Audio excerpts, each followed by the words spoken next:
Bom, então hoje vamos entrar no capítulo 27, o caluniador. E eu falei, esse capítulo é um capítulo muito interessante. Na verdade, todos os capítulos são, né? Mas esse é um capítulo que especialmente tem uma história que me chamou muito a atenção. É uma história que me marca nesse livro. Então, vamos lá. Só que antes da gente entrar no capítulo do caluniador, vamos voltar no 26, lembrando um pouquinho, né? Que então foi aquele capítulo que depois da oração, depois que eles viram tudo aquilo que aconteceu na oração, eles estavam conversando entre os trabalhadores, com cada um com a sua turma, né? Com o Alfredo, com a Ismália, com o Aniceto. E o André Luiz foi acompanhar a conversa dele, né? Do Aniceto, do, do Alfredo, com alguns daqueles ali que estavam conversando, né? Fazendo pergunta. E aquele senhor que queria ir na terra, queria voltar, queria permissão, mas aí o Alfredo convence ele, mostra que ele não está pronto ainda. Então ele não tinha ainda, na verdade, ele falou: eu não posso impedir você. Ele não tem esse direito. Ele poderia deixar ele ir, mas a recomendação, por saber que ele não está pronto, por mostrar o exemplo de um caso que aconteceu que ele autorizou, e como emocionalmente a pessoa que ele autorizou não estava pronta, a hora que chegou de novo próximo da casa, próximo ali do ambiente doméstico, se desestruturou novamente e não conseguiu mais voltar. Então, foi a lição do capítulo passado foi principalmente essa. E aí então eles ainda estão nessa conversa ali, depois daquele período ali de, de oração, de auxílio, né? E aí começa então o capítulo 27 assim. Enquanto o administrador se entregava a conversações educativas com os numerosos subordinados, Aniceto chamou-nos à pequena construção isolada e falou: vejamos outro ensinamento. Então, o André Luiz aproveitou aquilo que ele aprendeu, né, da história ali com o Alfredo, mas aquela conversa ainda estava acontecendo, mas o Aniceto resolveu tirar eles dali. Levou ele em um outro lugar ali próximo, né, uma outra construção, uma pequena construção, como ele fala, com o intuito de acrescentar mais uma lição para eles e para nós, né? E aí então ele chega ali e fala assim, ó, avançamos na direção de algumas câmaras, não é que diz não, o André Luiz está narrando, né? Avançamos na direção de algumas câmaras separadas. Então são outros locais que não é aquele salão enorme, mas são como se fossem aposentos menores, né? Câmaras separadas. Nosso instrutor abriu uma porta e vimos um louco que parecia fundamente irritado. Fixou em nós o olhar inexpressivo e gritou estentoricamente. Então, como se fosse um aposento, né, um local onde um dos que estavam ali sendo cuidados estava na condição de louco. Ele deixou bem claro, né? Abrimos a porta e vimos um louco. Olha o Gandolf chegando. Fala, Gandolf. Boa noite. E aí, Marco?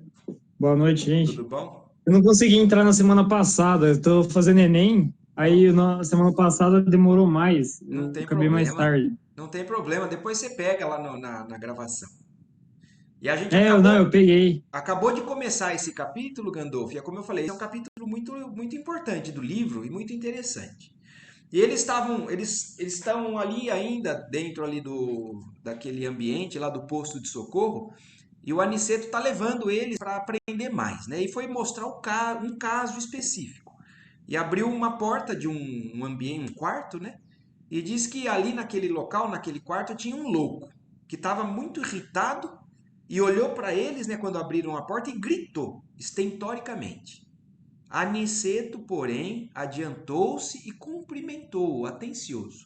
Então, olha isso, né? A reação já a forma de agir do Aniceto. Já viu que ele ia ser grosso, ele ia gritar, mas ele se adiantou para não deixar aquilo acontecer e cumprimentou atencioso, né? Como vai, Paulo? Então fez uma pergunta calma, tranquila, que acabou tranquilizando também, de certa forma, o Paulo, que era o louco. Esse louco que o Aniceto quer nos mostrar a história dele, o que aconteceu com relação a ele, né? As palavras ao que senti, emitiram certo fluxo magnético e o enfermo revelou profunda modificação. Então, olha isso. Só a forma que o Aniceto falou para ele já quebrou toda a vibração dele de irritado, de grosso, de que iria gritar ali com eles, né? Aquietou-se de súbito. Então, talvez até porque o Paulo não estava nem reconhecendo, e quando o Aniceto falou, reconheceu ele como uma pessoa que já acalmasse ele, que já tivesse, trouxesse uma certa segurança para ele, mas a gente sabe que pode ser muito além disso.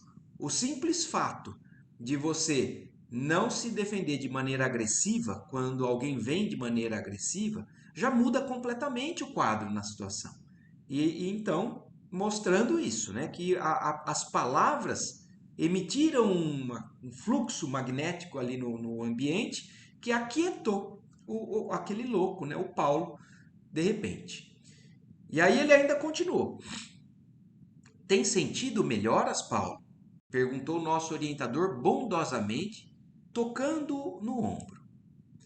Ao contato pessoal de Aniceto, quer dizer, o fato de colocar a mão no ombro, né, uma atenção, um carinho, uma pergunta, né, com interesse de querer saber realmente como ele está, seguido de um toque, né, de um contato. Naquele mesmo momento, né, então, ao contato pessoal, o doente mostrou algum raciocínio e respondeu. Então, alguém totalmente desequilibrado, que a presença do aniceto, a vibração do aniceto e até o contato pessoal interferindo no quadro emocional do Paulo. E aí ele fala, vou melhorando, graças. E não continuou, né? E aí o Aniceto percebeu, falou, à vista da expressão reticenciosa, o instrutor falou em tom firme, como se desejasse auxiliar-lhe a vontade enfraquecida. Termine. Então ele falou, vou melhorando graças, ia falar graças a Deus, né? E ele fraquejando talvez na fé dele, né? E falando mais por falar, porque via que estava com uma pequena melhora, mas talvez não acreditando realmente no futuro, no desenrolar das coisas. Mas o Aniceto incentivou ele, né? Termina. E o doente fez enorme esforço e concluiu. Graças a Deus, né? Com dificuldade, talvez gaguejando, a gente não consegue, mas a frase do jeito que foi descrita, redigida aqui para a gente no livro, né? Mostra que ele lutou para conseguir pronunciar esse reconhecimento que Deus está cuidando dele. E aí segue, anotando-lhe o sofrimento e a indecisão, lembrei dos enfermos das câmaras, aos quais prestava Narcisa ampla colaboração afetuosa. Então, naquele momento, o André Luiz se lembrou do trabalho dele lá no nosso lar, nas câmaras de retificação, lá no Ministério da Regeneração. Então, a Narcisa, junto com ele, atendendo inúmeras pessoas também em desequilíbrio, recém-chegados do umbral e tudo mais. Então, aquela pessoa mostrou para o André Luiz e fez ele lembrar aquele atendimento que ele presenciou muitas vezes com a Narcisa nas câmaras de retificação. Percebendo-me as íntimas considerações, disse o mentor esclarecido. Quer dizer, o Aniceto percebeu essa comparação que mentalmente o André Luiz estava fazendo com relação ao que ele tinha aprendido, né? No final do livro do Nosso Lar. E aí o Aniceto esclarece para ele, né? Vem a diferença entre os que dormem, os que estão loucos e os que sofrem. Então aqui eu preciso que a gente preste atenção no que está sendo dito aqui, porque se a gente prestar atenção nos capítulos anteriores, se lembrar dos capítulos anteriores, ele está mostrando diversos estágios ou diversas posições de desequilíbrios dos desencarnados que não estão ainda em ambientes mais elevados. Então, no capítulo lá dos dementados, o que são os dementados? Os que estão loucos, os que não sabem o que estão falando, não reconhecem muitas vezes aquilo que está acontecendo com eles. E aí ele falou: vocês estão reconhecendo a diferença entre os que dormem, os que estão loucos e os que sofrem? Todos esses três são pessoas, São estados espirituais de pessoas desencarnadas ali, principalmente, que se encontra no umbral. E eles viram, então, depois do dementado, os que dormem. Então, são aqueles que estão inconscientes, apesar de estar vivenciando pesadelos em sonhos, né, mentalmente, a vibração do pensamento continua. O pensamento nunca cessa, né, na gente. Então, existem os que dormem, existem os que estão loucos, é o exemplo agora do Paulo, que está falando aqui, e o exemplo também dos que foram atendidos antes dos que dormem. E os que sofrem? Então, o que ele está querendo dizer com isso para a gente? O Aniceto está chamando a atenção se nós já estamos entendendo com quem que nós lidamos. Ou, não é nem com quem que nós lidamos, porque a gente não pode pensar assim. Em qual estágio, muitas vezes, nós estamos? Será que nós estamos dormindo? Nós não estamos enxergando? Ou será que nós estamos loucos, né, a ponto de acreditar em algo que está tão fora da realidade? Ou será que nós somos os que sofremos, né? O tempo todo nós estamos enfrentando as consequências do que nós somos, né? E sofrendo com essas consequências. E será que a gente já entende a diferença entre cada um desses estágios? E aí o Aniceto agora vai explicar um pouco melhor para a gente. Em nosso lar, então, num plano espiritual um pouquinho mais elevado, diferente daqui, dessa zona umbralina, não temos os primeiros. Então, os que dormem não se encontram lá no nosso lar. Os que dormem, eles são característicos, é claro que tirando o caso daqueles que dormem porque são colocados para um tratamento. Está falando dos que dormem nas condições que nós vimos ali no capítulo anterior. Esses não encontramos no nosso lar. E os que se encontram desequilibrados nos serviços da regeneração sentem, na maioria, angústias cruéis. Quer dizer, eles vêm ali nas câmaras de retificação e são os que já sentem as angústias, né? As consequências desses desequilíbrios que todos nós temos. E aí ele ainda segue falando: é necessário reconheçamos que os que gemem e sofrem em qualquer parte estão melhorando. Então vocês entenderam o que está dizendo aqui? Eu não sei se fica muito claro, porque às vezes a gente reclama de estar sofrendo. A gente reclama porque está passando por uma dificuldade muito grande, porque está chorando, porque está enfrentando situações difíceis.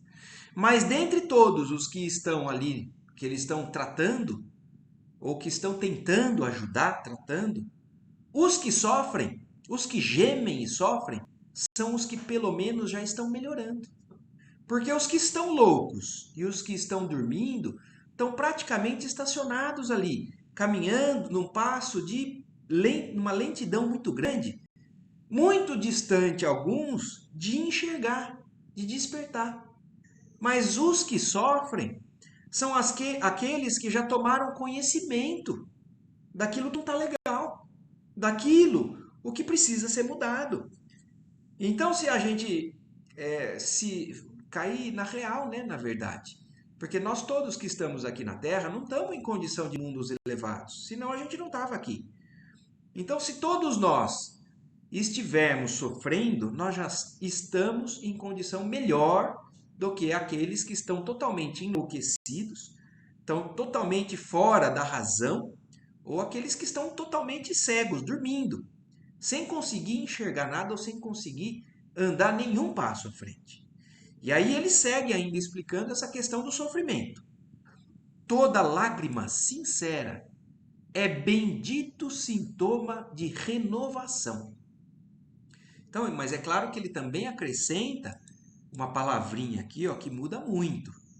Existem as lágrimas que não são sinceras, às vezes são aquela tentativa até de enganar Deus, né?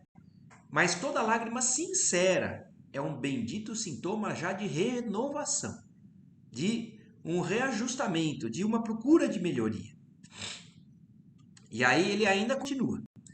Os escarnecedores, os ironistas, os perturbados, que não registram a dor, são mais dignos de piedade por permanecerem embotados em estranha rigidez do entendimento. Então, são essas as pessoas que a gente tem que ter mais compaixão, que a gente tem que ter mais piedade, porque eles são aqueles que ainda não perceberam o tanto que eles estão desviados do caminho, né? Os escarnecedores, os ironistas e os perturbados. Aqueles que não sentem o sofrimento, que eles são endurecidos. Então eles passam por cima das pessoas e são endurecidos. Então esses são os dignos de mais compaixão, porque eles ainda nem estão no estágio de começar a melhora que todos nós estamos aqui para fazer. E aí ele ainda segue. E designando o enfermo sob nossos olhos, afirmou: Paulo é um doente a caminho de melhora positiva. Quer dizer, o Paulo, ele já não é um que está totalmente alheio a essa necessidade. Então ele é um doente, ele é um louco, mas que ele já começa a ter alguma sensibilidade, né, do que ele talvez tenha que caminhar. Já sabe que tem algum erro para trás, que tem algo que atormenta ele, e está começando a abrir uma janela, uma fresta de luz entrando ali nele, para essa caminhada numa melhora positiva. Ainda não possui a consciência exata da situação. Quer dizer, ele ainda não tem posse da consciência completa de tudo que ele vai enfrentar, de tudo o que ele fez. Então ele ainda não tem completa consciência disso, mas já chora. Então olha isso que está falando, né? Já chorar é uma bênção. Então significa que não somos pedras, que já temos de alguma maneira sensibilidade para enxergar que algo está errado, que aquilo não está fazendo bem, que eu gostaria de mudar essa situação, que eu preciso sair daquela situação para, se eu desejo, um dia ser feliz. Então, ele não possui ainda essa consciência, mas já chora, já padece com as recordações do passado triste. Então, tem aqueles que ainda são revoltados e ainda colocam a culpa em tudo e em todos e que não choram, não se sensibilizam. Então, esses são os piores. O Paulo está nessa transição. Então, é um exemplo que ele quer mostrar, que quer ensinar para o André Luiz e para o Vicente, de alguém que está nessa faixa de transição. Recebi o esclarecimento com atenção. Então, o André Luiz ouviu aquilo e refletindo em tudo aquilo que nós estamos discutindo aqui, e muito mais ainda tem, talvez, para a gente entender sobre isso que ele está explicando, né? Talvez a gente deva continuar essa conversa depois, no próprio grupo ali, no WhatsApp, a gente, se for lembrando ou se for acrescentando alguma coisa dentro, e agora mesmo, se alguém tiver alguma ideia diferente daquilo que eu estou enxergando, é para vocês falarem, por favor. Um ponto, Marco, que eu acho o seguinte: pelo menos ele tem grandes defeitos, erros dele, mas acontece que o arrependimento vai corrigindo. Isso, então, ele já está começando a ter esse arrependimento, né? Então ele já está pensando em tudo que ele fez. Exatamente, não com revolta, né? É, Não com revolta, não com aquele sentimento de querer punir os outros, querer que os outros sofram as consequências, que é a característica de muitos exemplos de pessoas ruins mesmo, que cometeram grandes crimes aqui. A é. gente imagina esses que a gente vê nos noticiários, né? E que partem para o mundo espiritual, às vezes ainda com o coração muito endurecido. Então, esses são as pessoas que mais têm necessidade da nossa compaixão, né? E da misericórdia divina. Agora, o Paulo não. Ele está nessa transição, né? E aí o André Luiz lembrou, tá lembrando de tudo que ele aprendeu no nosso lar, e ele falou aqui agora, né? Lembrei-me, de fato, os doentes conduzidos pelos samaritanos a nosso lar, em serviço diário, eram grandes sofredores. Vocês lembram daquela caravana que chegou vindo do umbral, que o André Luiz até auxiliou aquela senhorinha que estava também ainda reclamando. Mas é uma característica que faz a gente começar a entender quem é que são aqueles que podem ser levados para o nosso lar ou quem é que não é. Quem é que ainda fica vagando no umbral? Então, aqueles que já têm algum pouquinho de sensibilidade, de desejo de reconhecer aquilo que fez e de corrigir, são aqueles que vão para o nosso lar. Então, eles podem não estar de posse total da consciência de tudo que eles fizeram, mas eles já têm uma sensibilidade, o que facilita o tratamento. Os que não têm ainda isso, não é que vão ser abandonados, mas o plano espiritual espera que eles cheguem no ponto onde eles podem ser levados para um tratamento eficiente. Então, e o André Luiz estava lembrando, falou assim, realmente, todos aqueles que chegavam pelo grupo dos samaritanos eram grandes sofredores. Então, eles eram os que já tinham possibilidade de receber algum tipo de auxílio. Os que não acusavam padecimentos atrozes revelavam estranho pavor das sombras. Então, olha isso, já eram aqueles que pelo menos medo do que estavam vivenciando do umbral eles tinham. Então, eles revelavam um estranho pavor das sombras. Então, eles já não sabiam que não era ali que eles queriam estar. Eles tinham medo daquilo e queriam, de alguma forma, ajuda. A única entidade, olha aqui o que o André Luiz volta a tocar no assunto, que é também um capítulo do livro do Nosso Lar que chama muito atenção. Porque a gente vê que todos ali foram recebidos, acolhidos, tratados com muito carinho, muito amor. Mas teve um caso que eles mostraram que não estava pronto para poder entrar no nosso lar. Eu não sei se vocês lembram o capítulo da vampira, do vampiro, né? Que era daquela senhora que ela tinha uma série de coisas carregadas em volta dela, mas que, inclusive, o próprio André Luiz e a Narcisa não enxergaram aquilo. Foi um outro, um sentinela, né, um vigilante ali, que falou, não, ela não tem condições, porque ela não se reconhece como culpada, então ela não pode ainda entrar, porque senão ela seria um desastre para o equilíbrio dos que estão sendo tratados e não seria útil para ela. Ela não está realmente num ponto que possa ser beneficiado. E é o que ele está falando aqui, ó. A única entidade que ali observara com absoluta inconsciência da própria miséria. Então, olha isso, o que ele está falando. Ela só não foi ajudada porque ela não tinha consciência do quanto ela tinha de errado, do que ela tinha de parcela de culpa que ela precisaria corrigir. Então, ela foi o único de todos os exemplos citados no livro Nosso Lar que não pôde ser acolhido. E aí ele confirma para a gente o que a gente está aqui falando por lembrança, né, do estudo do outro livro. Fora a de pobre vampiro, que não encontrara guarita nas câmaras de retificação. Então esse foi o caso que não pôde ser acolhido no nosso lar, não por falta de compaixão dos que estavam ali trabalhando, mas por entenderem que ela seria prejudicial entrando ali e ela não estaria ainda num momento que ela teria o benefício daquele tratamento. Ainda precisaria algo mais para conseguir fazer ela enxergar aquela parte, aquela parcela de culpa que ela tinha sobre os próprios atos. Mas ainda não chegou na parte interessante do capítulo, viu, gente? Já tá legal, mas ainda não chegou na parte mais interessante. E aí, então, nosso instrutor, sem qualquer preocupação de transformar o doente em cobaia, quer dizer, o Aniceto não está querendo expor, né? Ou fazer com que o Paulo seja uma simples cobaia, um exemplo, né? Como se fosse uma experiência.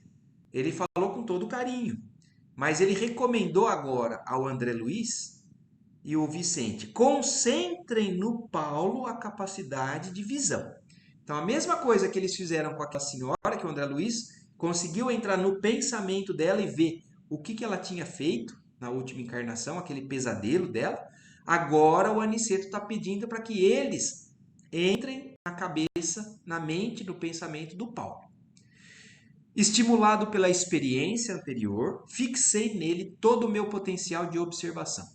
Então, aí ele de novo se concentrou, tentou fixar, tirar de lado, né, tudo aquilo que era aspecto exterior daquilo que ele estava vivenciando e tentou se focar, se concentrar na vibração, no pensamento, na energia do Paulo. Aos poucos, caracterizou-se a meus olhos a sua tela mental. parecendo formada em compacta sombra noturna. Então, a mesma coisa, praticamente, do que ele descreveu, né? Uma energia mental muito compacta, muito escura, né? Escurecida, sombria.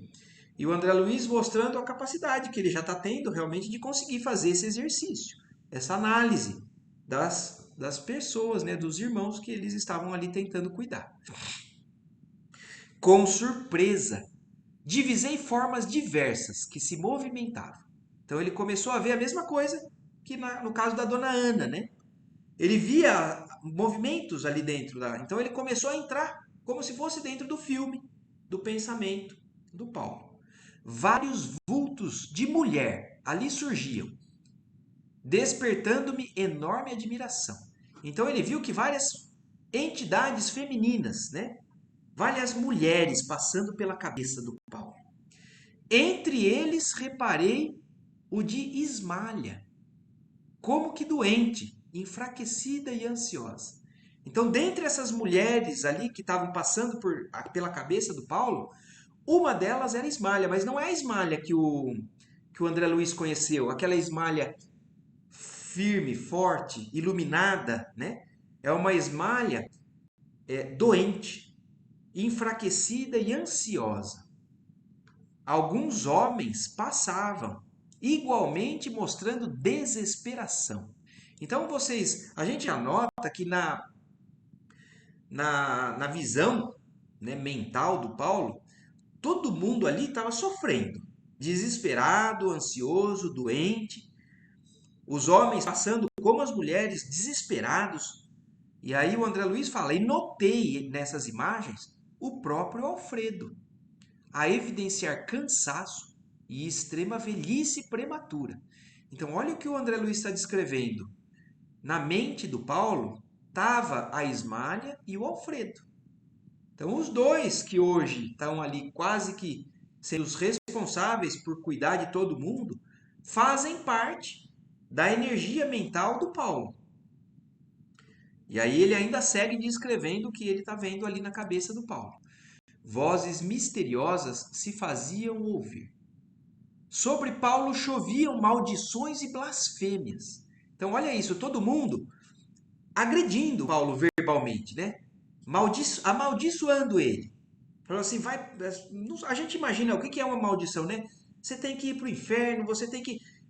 Todo tipo de desejo ruim, todo tipo de carga negativa de pessoas em cima do Paulo. Então a gente sabe que ele, recebendo toda essa carga negativa, está vivenciando agora essa loucura.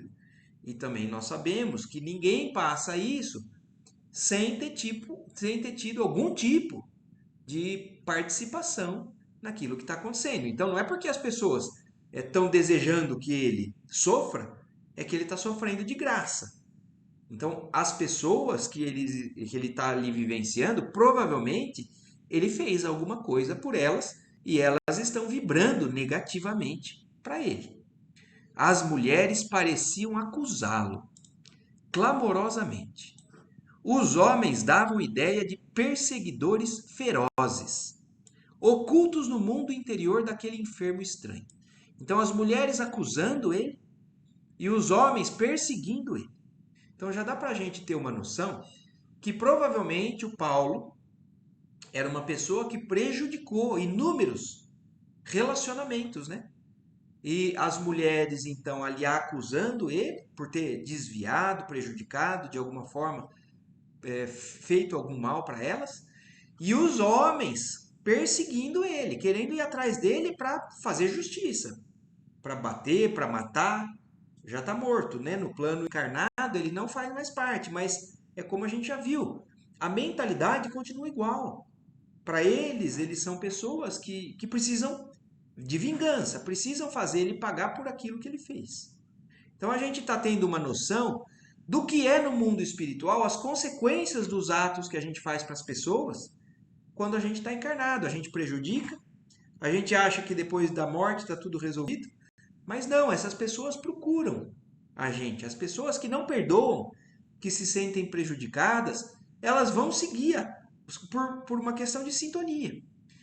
E aí observando, porém, que os vultos de Ismália e Alfredo se movimentavam naquele painel escuro, não pude sofrear a curiosidade e interrompi o minucioso exame, voltando a conversar com o nosso orientador, perguntando.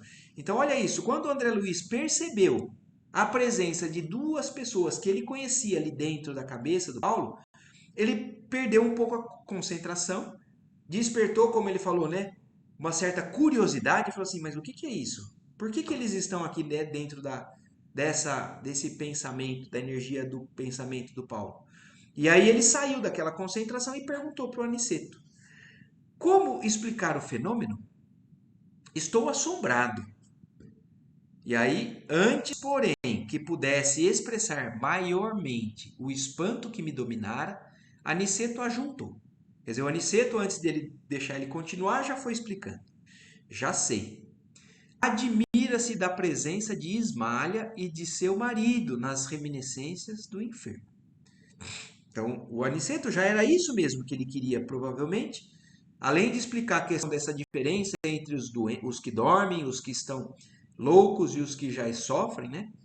O caso especificamente do Paulo tem uma particularidade muito importante para a gente aprender aqui. E aí o Aniceto então fala, eu já sei que é isso que está te incomodando. E aí ele continuou, ante a minha perplexidade, continuou. Lembram-se da história de Alfredo? Temos diante de nós o falso amigo que lhe arruinou o lar. Então vocês lembram no capítulo que contou a história do Alfredo e da Ismália? Era o capítulo 17. 10 capítulos atrás, foi quando o Alfredo contou que ele era casado com a Ismália, ele tinha um amigo, esse amigo ele tentava ter algum caso com a Ismália, e a Ismália, extremamente correta, sempre fugiu, né, se esquivou a isso, mas mesmo ela não tendo feito, não tendo caído em tentação e errado, né, com esse sócio do Paulo, do Vicente, não, do Alfredo. O Paulo, então, que era o sócio dele, que tinha tentado aquilo com a Ismália, e por não conseguir, tentou arruinar a vida dela e conseguiu, porque ele mentiu. Ele começou a criar uma série de mentiras para o próprio Alfredo, e o Alfredo caiu nessa teia, e aí o Alfredo botou a Ismália para fora. A Ismália acabou morrendo doente, longe da família, sem ter tido culpa nenhuma. E o Alfredo como um louco. E quando o Alfredo estava no fim da vida dele já, o Paulo, já desencarnando, procurou o Alfredo, pediu que o Alfredo viesse e contou a verdade. Mas vocês lembram que o Alfredo não perdoou. O Alfredo foi para o mundo espiritual em extrema revolta, e quem socorreu o Alfredo, vocês lembram, foi a Ismália.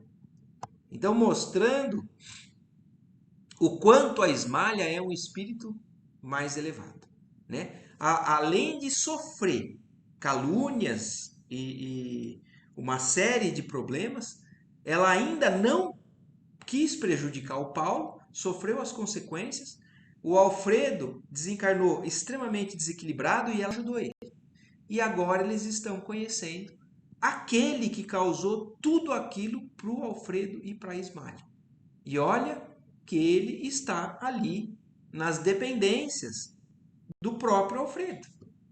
Então o Paulo está sendo tratado num local onde o Alfredo, que foi o maior prejudicado, que não tinha perdoado ele naquela época, agora é o Alfredo que é o responsável pelos cuidados desse amigo que prejudicou ele. Então, Paulo, e aí o Aniceto segue explicando, Paulo, contudo, não somente cometeu a ingratidão, como envenenou o espírito de outras senhoras, traiu outros amigos e destruiu a alegria e a paz de outros santuários domésticos. Então, o Paulo era uma pessoa que ele realmente, na forma de pensar dele, né, de encarar a vida, ele tinha a necessidade de conquistar mulheres e mais mulheres, independente se fossem comprometidas ou não. Então ele não só arruinou e foi ingrato com a própria Ismália e com o próprio Alfredo, porque destruiu, prejudicou, como de outras famílias. E todas aquelas pessoas que passam pela cabeça dele naquele momento, né, que o André Luiz descreveu, a visão de muitas mulheres desesperadas, doentes, sofredoras, e muitos homens indo, querendo ir atrás dele para fazer justiça, né? São esses maridos que foram traídos. Então o Paulo tem uma carga pesadíssima no mundo espiritual, mostrando para a gente que muitas vezes a gente quer que as pessoas paguem por aquilo que elas fazem. A gente quer fazer com que as pessoas paguem por aquilo e a gente não tem que pensar assim. Porque tudo o que cada um faz já por si só já é uma carga muito grande de sofrimento que vai ter que enfrentar dali para frente. E aqueles que conseguem mudar toda essa história são aqueles que perdoam. São aqueles que olham aquela pessoa e tentam levar de alguma maneira algum auxílio. E o Paulo, então, é esse coitado que está vivendo esse inferno, né, no pensamento, mas já começando a acordar. Começando. O Alfredo, imagine quanto tempo se passou. Porque o Alfredo, a gente sabe que passou um bom tempo também no umbral. E o Paulo tinha desencarnado antes do Alfredo. O Alfredo foi auxiliado pela Ismália. E provavelmente passou um caminho grande até também conseguir melhorar e assumir o posto hoje de coordenador desse posto de socorro ali dentro do umbral. E o Paulo ainda está aí sofrendo. Então, e aí, agora dando sequência às explicações que o Aniceto traz para eles, né? Observando Ismália aflita e Alfredo desesperado nas recordações dele, vemos as imagens criadas pelo caluniador para seus próprios olhos. Então, olha como as ideias se fixam na mente daquele que é culpado. Porque a Ismália está desesperada, aflita, o Alfredo também envelhecido, só que na verdade eles não estão mais nessas condições. Mas aquela imagem fixada na cabeça do Paulo. Então olha isso. A Ismália está aflita, o Alfredo desesperado nas recordações dele. Vemos as imagens criadas e fixadas. Então a gente às vezes se fixa numa ideia.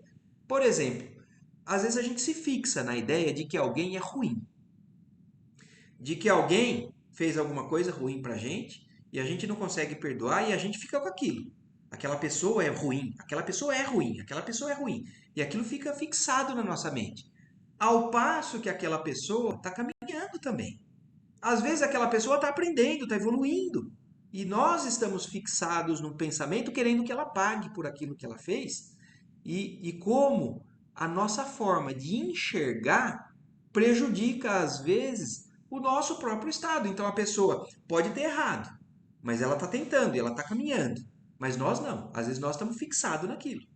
Então, como a fixação de uma ideia é ruim, não para quem fez aquilo primeiro, mas para quem está se fixando na ideia. Então, essa lição, como eu falei, esse capítulo tem tanta coisa para a gente pensar que eu acho que vale a pena, mesma coisa, a gente rever ele, reassistir, reler esse capítulo, ou talvez até um dia rediscutir juntos. E aí é o que está mostrando. A Imália e o Alfredo congelados naquela situação anterior. Nossos amigos, e aí o Aniceto vai explicar justamente isso agora. Nossos amigos deste posto evoluíram, quer dizer, evoluíram. Então eles não estão mais naquela condição. Transpuseram a fronteira da mágoa. Então eles, quem consegue transpor a fronteira da mágoa, quem não consegue ficar fixado num prejuízo que aparentemente recebeu, aquela pessoa caminha para frente. E é o que aconteceu com o Alfredo e com a Ismália. Eles transpuseram essa fronteira. Escaparam aos monstros do ódio. Vestem-se hoje de luz. No entanto, Paulo os vê como imagina, para escarmento de suas culpas. Então a fixação, enquanto Paulo não conseguir dar esse passo adiante, começar a ir em direção à luz, ao caminho que tem luz, ele vai continuar mergulhado na treva. de tudo que ele fez e ele vai ficar revivendo aquilo. A mesma coisa provavelmente acontece com aquela pessoa lá da dona Ana, né? No pensamento dela é o reviver daquele crime. Mas aquele que foi esquartejado, né? Ou que foi esquartejado, não, foi martelado e depois pelo trem ali atropelado, ele pode estar numa situação completamente diferente, mas a ideia fixada na cabeça dela é daquele crime. E é o que fala, ó, o criminoso nunca consegue fugir da verdadeira justiça universal. Então isso é algo que a gente tem que ter em mente, que não somos nós quem temos que fazer tal pessoa ou sei lá o que for a situação pagar pelo que fez. Porque todo crime cometido vai fazer parte da imagem mental, da culpa daquela pessoa, até que aquilo seja resolvido. Então, o criminoso nunca consegue fugir da verdadeira justiça universal, porque carrega o crime cometido em qualquer parte. Ele pode ir para qualquer lugar que for. Ele pode ter matado alguém aqui na Terra, mas ele pode desencarnar e ir para o outro lado do planeta. Mas na cabeça dele aquilo vai estar sempre presente. Então não tem como escapar. Nós todos não temos como escapar de tudo o que a gente faz, de prejuízo, de malefício para alguém e graças a Deus também das coisas boas. As coisas boas que a gente faz também acabam sendo carregadas com a gente e isso também acaba redundando em algum benefício para a gente em algum momento. Tanto nos círculos carnais como aqui, a paisagem real do espírito é a do campo interior. Então, olha o que ele está falando. Até um criminoso que encarnado, por exemplo, faz um monte de coisa, mas depois foge para um paraíso. Vai morar, não vai mais fazer isso. Né? Resolveu que não quer mais o mundo do crime, muda para uma cidade, um litoral, vive numa praia maravilhosa. É um paraíso. Mas a paisagem real do espírito de cada um é o que está dentro, não é o que está fora. A gente pode inventar o que for, até as invenções do que a gente hoje lida muito, que são as invenções das mídias sociais. Todo mundo bota um monte de coisa parecendo que a vida é uma maravilha, né? Para ter um monte de curtição e tudo mais, mas a vida real é o que nós carregamos por dentro. E muitas pessoas, às vezes, fazem exageradamente aquela impressão de que é uma vida maravilhosa nos Facebooks, nos Instagrams da vida, justamente para tentar encobrir um inferno que vive na própria vida ou dentro do pensamento e da vibração pessoal. Viveremos de fato com as criações mais íntimas de nossa alma. Então não adianta fugir. O nosso mundo interno é a nossa realidade.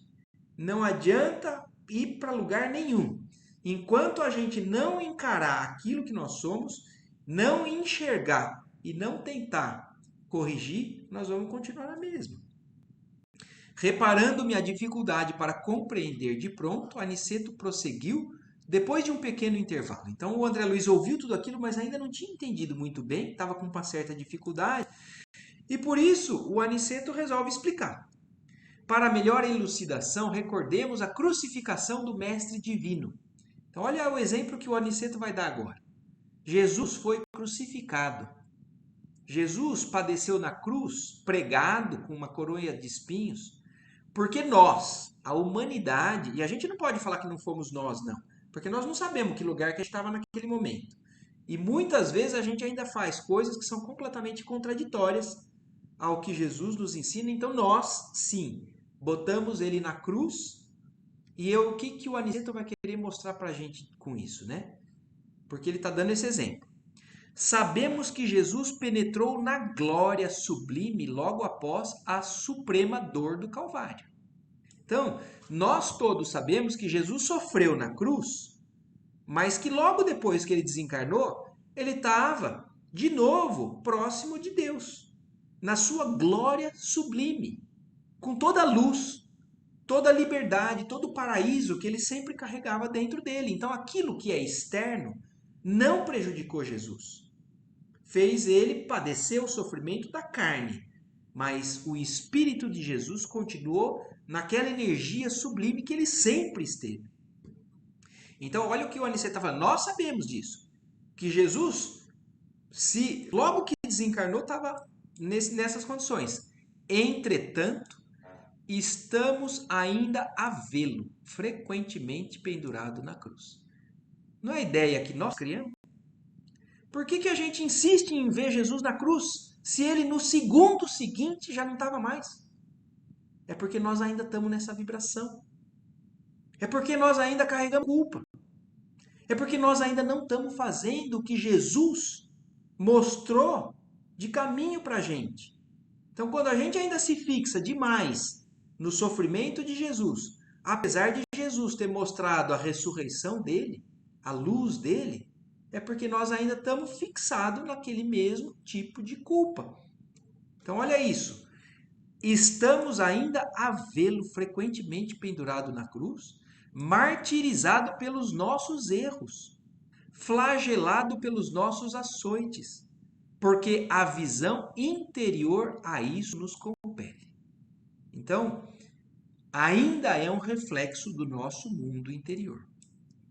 A condenação do Mestre foi um crime coletivo. A condenação de Jesus, então a crucificação dele, foi um crime coletivo. A humanidade foi responsável por ele estar lá. E a gente pode falar, mas e os apóstolos? Até os apóstolos fugiram, saíram da cena naquele momento porque fraquejaram. A gente sabe que o único que estava aos pés da cruz junto com a mãe dele e com Maria de Magdala foi João, o evangelista, o mais novo de todos.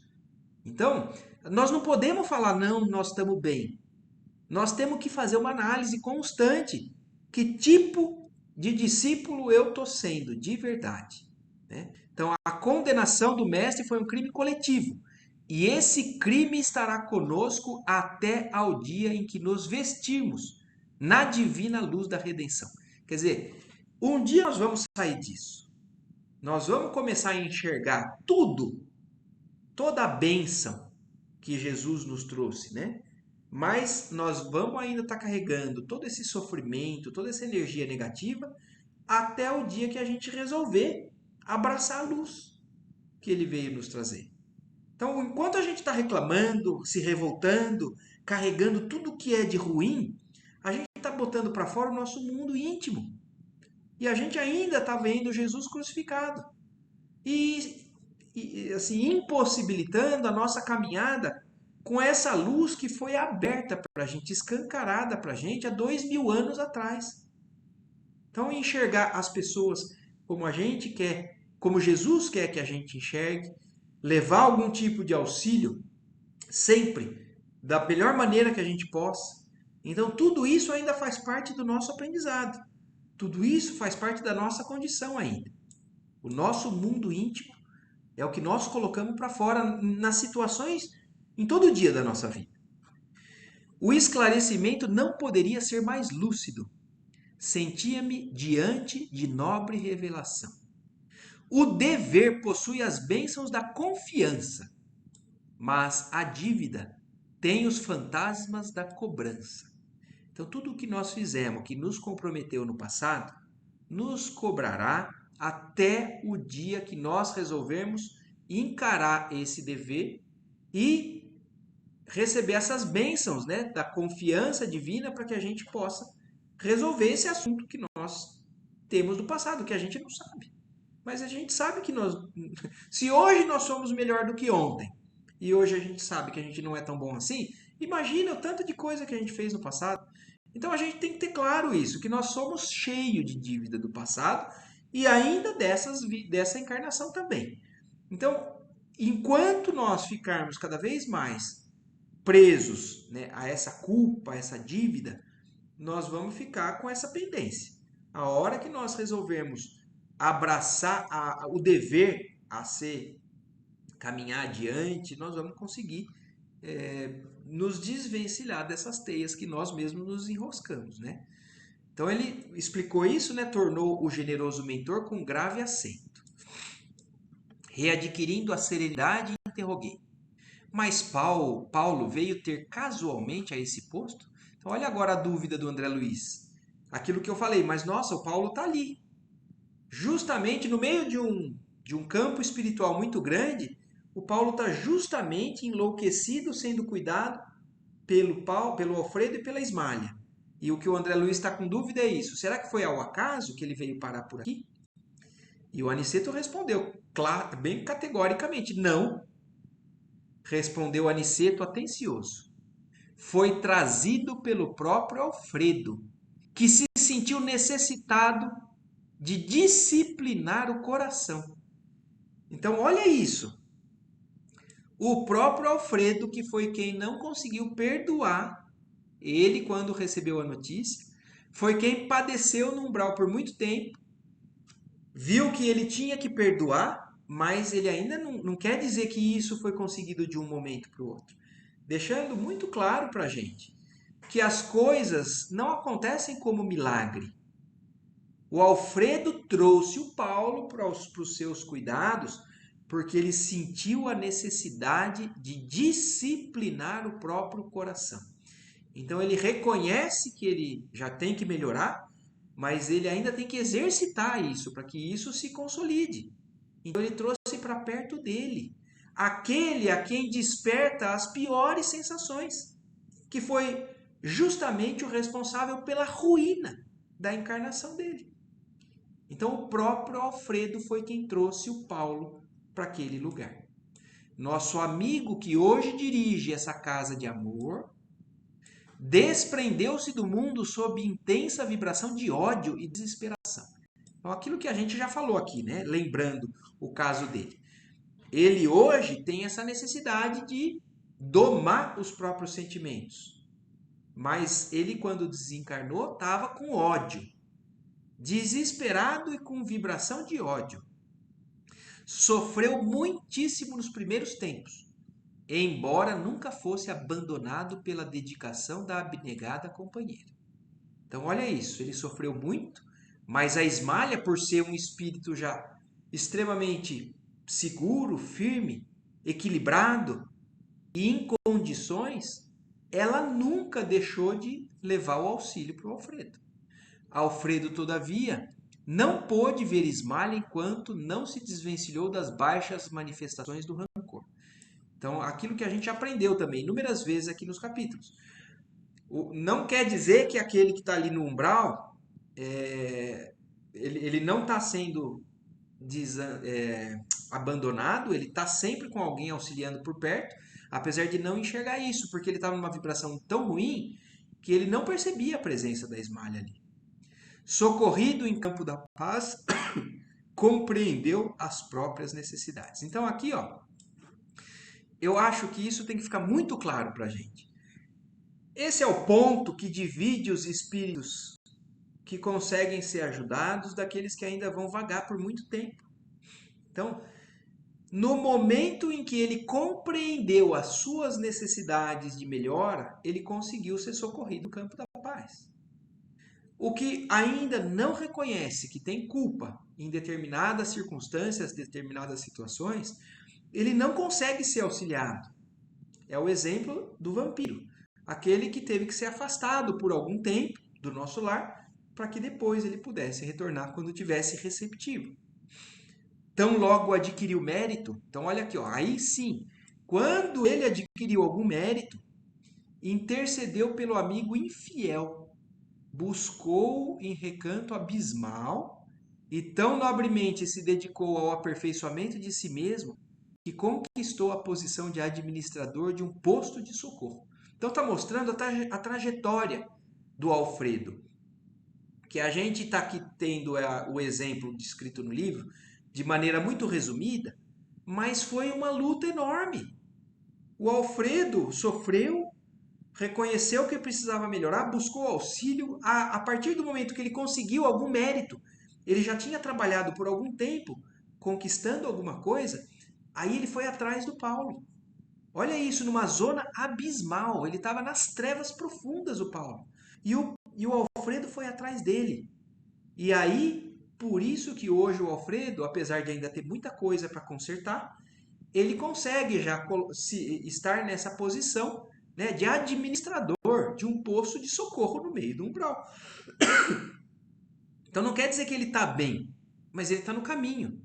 Ele está fazendo o esforço para poder conquistar aquilo que ele um dia gostaria de poder viver.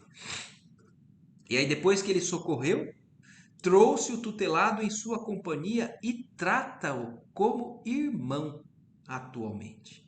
Então olha isso, né? Aqui tem uma lição que explica tudo o que Jesus falou sobre o amai os vossos inimigos, né? Porque no Evangelho Jesus fala para que a gente ame os nossos inimigos. Amar não significa colaborar para que aquela pessoa faça mal, mas encarar como irmão, tratar como irmão e não deixar piorar naquela situação, faz parte do nosso aprendizado. E é o que o Alfredo foi conquistando depois de muito tempo. Então a gente também tem que ter consciência com relação à nossa vontade de melhorar. Não é um milagre que acontece, mas a gente já tem que ter consciência disso e começar agora. Esse caminho que vai um dia fazer com que a gente consiga um dia levar esse benefício a quem nos prejudicou. Não julguem que o marido de Ismalha conseguiu essa vitória espiritual tão somente pelo fato de desejar. Está claro aqui mostrando que não existe milagre, não existe, só porque ele agora reconheceu, então só porque ele quer ser bom, ele virou bom. Não. A hora que a gente resolve que a gente vai ser bom, aí tem um caminho longo de quitações, de uma série o bom combate, é o vencer os velhos homens que nós carregamos dentro de cada um de nós, para aí sim a gente conseguir chegar num posto lá na frente, né? Então não julguem que o marido de Ismalha conseguiu essa vitória espiritual tão somente pelo fato de desejá-la. Ele desejou-a, procurou-a, alimentou-a e agora permanece na realização. Então, é esse o caminho que a gente tem que fazer. Desejar e ir atrás. Alimentar ela. Todo dia, todo dia, todo dia. Para que um dia a gente consiga se estabilizar numa posição um pouco melhor. Há muitos anos conversa com Paulo. Então olha isso, olha o que ele está falando. Depois de um longo trajeto de renovação pessoal, ele há muitos anos conversa com Paulo. E a gente quer que uma pessoa melhore assim. Há muitos anos conversa com Paulo diariamente. Nos primeiros tempos, aproximava-se do enfermo, como necessitado de reconciliação. Então, olha isso, mais uma parte desse capítulo que eu acho que é linda. É muito bonito a gente entender esse processo. Porque a partir do momento que ele percebeu que ele tinha que se reconciliar com Paulo, ele começou a se aproximar do Paulo. Mas olha isso, ele se aproximou sabendo que ele tinha necessidade de se aproximar. Mas o sentimento que ele carregava ainda dentro dele, talvez ainda não fosse dos mais limpos, né? Dos mais puros, dos mais nobres. Mas é o começo. Se aproximar daquela pessoa que não te faz bem. Depois, como pessoa caridosa. Então aí depois, já não como uma necessidade, como uma obrigação. Porque Jesus falou que eu preciso amar os meus inimigos, então eu vou fazer isso, né? Ele está falando, não é o que eu quero. Mas eu estou entendendo que é esse o caminho, então eu vou por obrigação. Mas aí ele conseguiu passar de nível. Depois dessa primeira necessidade de obrigação, de reconciliação, começou a enxergar como uma pessoa caridosa. Então ele tinha vontade de fazer a caridade. Mais tarde adquiriu entendimento. Olha isso, para mim isso daqui é até chocante. Porque ele nem estava entendendo ainda. Ele já estava buscando, mas ele nem entendia bem o processo. Ele confiava em Deus. Ele confiava que aquilo não era o melhor para ele, o que ele estava vivendo antes. Ele não queria mais sofrer. Ele sabia que ele tinha que se aproximar do Paulo, mas ainda nem entendia os mecanismos disso. Então, só depois de se aproximar, de começar a sentir uma certa necessidade de caridade, é que ele passou para o estágio de entender aquilo que ele estava fazendo, comparando situações. E em seguida, olha isso, como é um processo. Depois que ele começou a entender, ele sentiu piedade. Ele ainda não conseguia sentir piedade. Então, às vezes, a gente faz algumas coisas pelo Evangelho, por Jesus, por Deus. Mas não é porque às vezes a gente sente piedade. Isso não tem que ser um problema para a gente. A gente não tem que se sentir culpado disso. Porque é um processo. Então, depois que ele compreendeu, ele começou a comparar. E aí ele sentiu piedade do Paulo. E logo após, olha isso, ainda tem um estágio superior àquilo. Experimentou simpatia. Então ele já sentia simpatia pelo Paulo. Não aquela antipatia gratuita, aquele sentimento que não faz bem daquela pessoa, mas que você luta contra. Não, ele já começou a sentir simpatia pelo Paulo. E presentemente, então hoje, o Alfredo, depois de todo esse processo, conquistou a verdadeira fraternidade. O amor sublime de irmão pelo ex-inimigo. Então, é um roteiro que eu acho que talvez leve muitos e muitos anos para que a gente consiga entender de verdade, aplicar de verdade. Mas o que importa é que a gente está, pelo menos, já começando a reconhecer essa necessidade. A gente está começando a ver qual é o caminho. Não é o caminho da revolta, da condenação, da imposição, da violência, da agressão frente ao mal. O caminho é outro. Se a gente já começou a entender isso, por isso que Jesus também falou das bem-aventuranças. Bem-aventurados os mansos e pacíficos, porque eles herdarão a terra. Então são esses os que vão habitar um mundo regenerado. Os revoltados, aqueles que impõem ainda violência em cima de violência, eles ainda não estão entendendo. Estão num caminho completamente diferente daquilo que é o que está traçado para a gente. E fazendo uma pequena pausa, voltou a dizer espirituosamente: como vem, o ensinamento de Jesus quanto ao batei e abrir-se-vos-á, quer dizer, quando Jesus falou assim, ó, se a gente quiser alguma coisa, bata naquela porta e aquela porta vai abrir. O que o Aniceto agora vai concluir para a gente? Porque o Evangelho às vezes passa algumas informações para a gente que são verdades sublimes, mas a gente ainda por não enxergar tudo isso, a gente abrevia, a gente acha que é simples. Então, ó, como vem o ensinamento de Jesus? Batei. Então, vou bater nessa porta. Aqui é a porta estreita, eu vou bater. E aqui vai estar aberto e beleza, vou poder atravessar. É muito extenso. No plano da carne, insistimos à porta das coisas exteriores, procurando facilidades e vantagens. Mas aqui, temos de bater a porta de nós mesmos. Então, voltando ao que começou falando no capítulo. O mundo exterior não vale nada. A gente pode estar aparentando felicidade, tranquilidade, paz, prosperidade material, pode estar aparentando tudo isso. Mas o que vale é o mundo interior. E enquanto a gente estiver querendo conquistas do mundo exterior, nós vamos estar batendo na porta errada. A gente tem que enxergar o que nós somos, bater nessa porta, que é difícil de bater, e começar a falar, não, é aqui que eu preciso começar a conquistar. Por isso que também fala, né, no Livro dos Espíritos, quando perguntam, né, qual é o caminho, né, para nossa conquista, para nossa ascensão, conhece-te a ti mesmo. Então não adianta nada que é externo vai fazer com que a gente consiga dar esse passo. Então, aqui no mundo espiritual, de ascensão espiritual, o bater na porta de nós mesmos para encontrar a virtude e a verdadeira iluminação. Cada um, então, tem um lugar próprio para bater. Só que a gente está o tempo todo batendo na porta dos outros.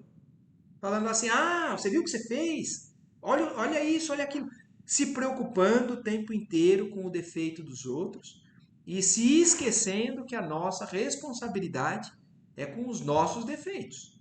E a gente consegue muitas vezes ajudar no defeito dos outros quando a gente mostra determinação e vontade das nossas conquistas pessoais com relação a essas virtudes. Vicente, que até então se conservara calado, indagou: Paulo, todavia, permanecerá aqui indefinidamente?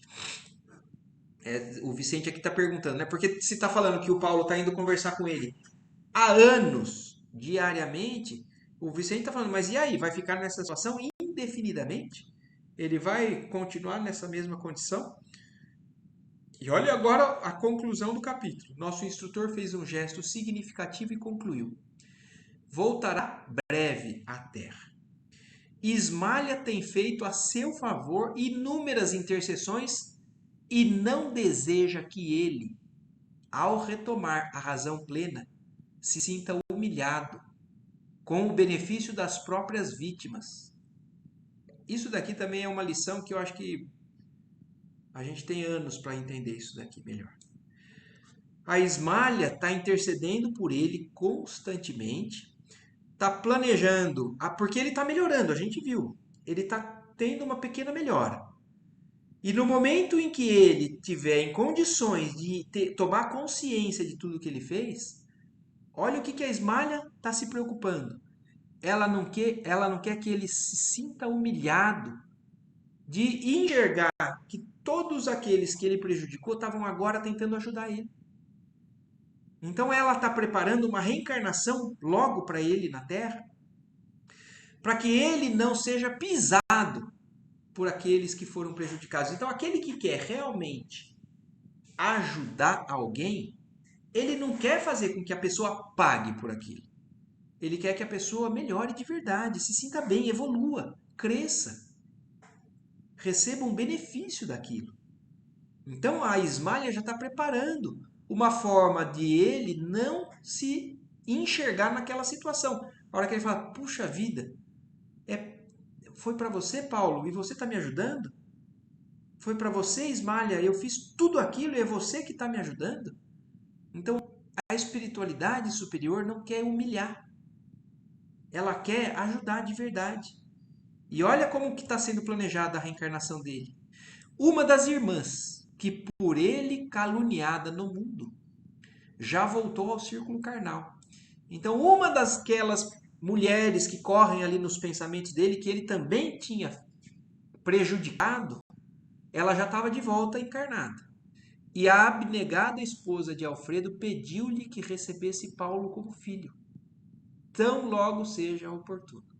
Então, o Paulo vai ser filho de uma das que ele prejudicou. A Ismália conversou, já pediu para ela que ela recebesse o Paulo e ela consentiu. Então, assim se faz o exemplo, né? Claro que são inúmeros, não é só assim.